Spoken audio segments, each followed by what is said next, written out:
Let's talk about Martin Scorsese's 1990 masterpiece, Goodfellas. This isn't just a movie, it's a full-on experience. It's a film that didn't just walk into the gangster genre, it completely blew the doors off and redefined it.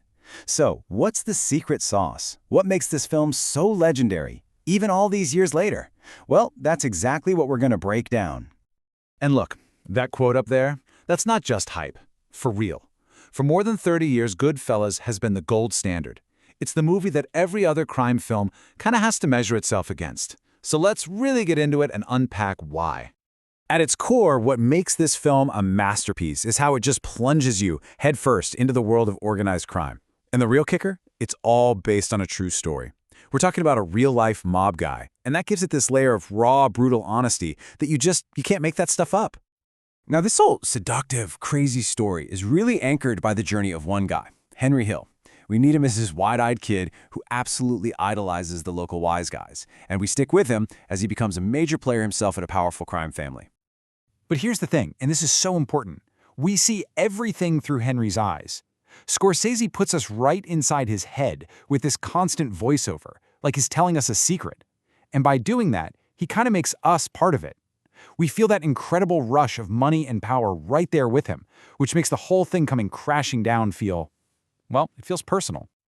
So Scorsese lays this all out using that classic rise and fall structure, right? First, you've got the allure, the glamour of it all, then the incredible rise as he becomes one of them, then comes the greed, where everything just spirals into chaos, and finally, the fall. The entire house of cards just collapses. It's a perfectly paced, thrilling descent.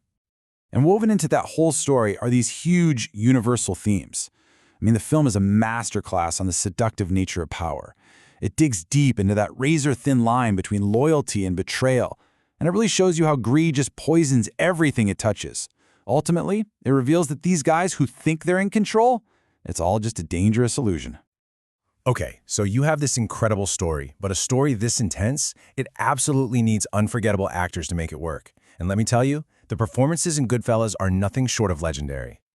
Ray Liotta, man, he gives the performance of a lifetime as Henry Hill. He nails that mix of being super charming, but also deeply insecure. You totally believe him as this cool, confident gangster, but you can always see that paranoia just simmering right under the surface. It's just an incredible balancing act. Then you've got Robert De Niro as his mentor, Jimmy Conway, and he is just chilling. De Niro proves you don't have to scream to be absolutely terrifying.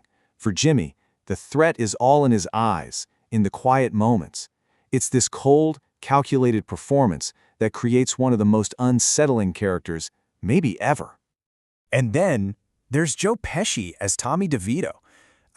Is this the most unpredictable character ever put on screen? Maybe. The guy is a complete live wire. He's a walking stick of dynamite.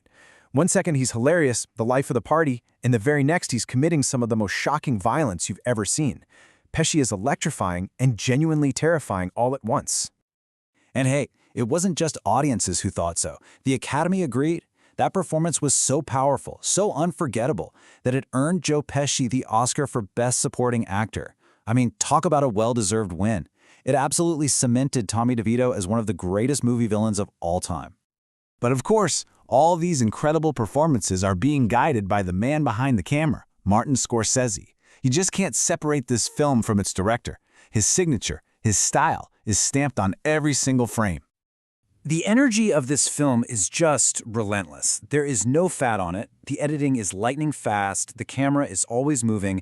It's all designed to make you feel the same frantic, high-stakes, drug-fueled anxiety that the characters are feeling. Scorsese never lets you catch your breath, and that's completely on purpose. And he fuels that energy with these iconic techniques. You've got the legendary Copacabana tracking shot, that single, unbroken take that isn't just there to look cool. No, it seduces you.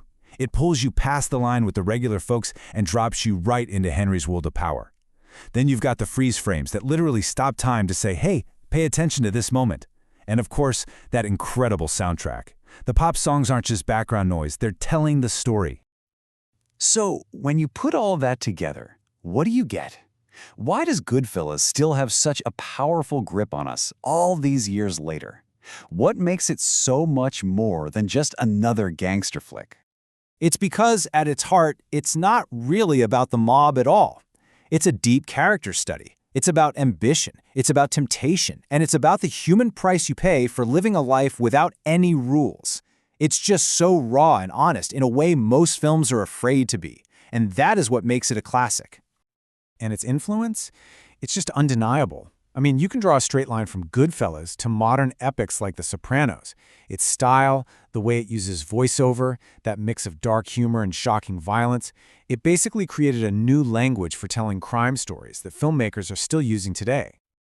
So, the final verdict? It's gotta be a perfect 5 out of 5. Goodfellas isn't just one of the greatest gangster films, it's one of the greatest films, period. A totally gripping, stylish, and truly unforgettable masterpiece. And that kind of leaves us with the big question the film forces you to ask yourself. After seeing the incredible thrill of the rise and the absolute agony of the collapse, you have to wonder, is all that glamour, all that power, is it really worth the price you have to pay in the end?